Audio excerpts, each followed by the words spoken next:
শুনেন, একটা মেয়েকে, আপনি যে মেয়েটাকে বিয়ে করে আসছেন, এই মেয়েটা কি বাতাসে বড় হয়ে গেছে? জন্মের পর থেকে তার বাপ মা তাকে তিল তিল করে শত শত হাজার হাজার টাকা তার পিছনে খরচ করে তাকে বড় করছে, ঠিক না ঠিক? তার পিছনে ঔষধ খরচ করেছে, তার পিছনে ভরণ পোষণ দিয়েছে, তাকে পড়ালেখা করিয়ে মানুষ করেছে। সে পড়ালেখা করে শিক্ষিত হয়েছে এই মহিলা, কিন্তু শিক্ষিত হওয়ার পর তার শিক্ষার আলো ছড়াবে কোথায়? আপনার বাসা, ঠিক না ঠিক? তাকে সুস্থ সবল রাখার জন্য ট্রিটমেন্ট করেছে, চিকিৎসা দিয়েছে, ভরণ পোষণ দিয়ে বড় করেছে। তার এই পুরো জীবন থেকে উপকার ভোগ করবে কে?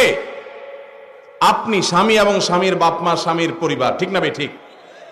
তাহলে উচিত তো হলো জামাই বাবাজি, শ্বশুর শাশুড়ির কাছে যাওয়া, বেআইন সাহেব অর্থাৎ ছেলের বাপ মা মেয়ের বাপ মার কাছে যায় পায়ের কাছে দোজানো হয়ে বসে বলা, বেআই সাহেব, আপনার মেয়েকে জন্ম থেকে বিয়ে দেওয়া পর্যন্ত যত লাখ টাকা খরচ করছেন, যত কষ্ট করছেন আপনি, গাছ রোপণ করলেন আপনি, বড় করলেন আপনি, গোড়ায় পানি দিলেন আপনি, আর ফলটা পুরাটাই সারা জীবন ভোগ করব আমরা। আমাদের তো কৃতজ্ঞতা থাকা উচিত। আমরা আপনার এই মেয়েকে বড় করতে যত পয়সা করি খরচ হচ্ছে, সবগুলো আপনাকে দিতে চাই। তাদের কাছে, মেয়ের বাপমার কাছে যায় দোজানো হয়ে এরকম করে নিবেদন করা উচিত।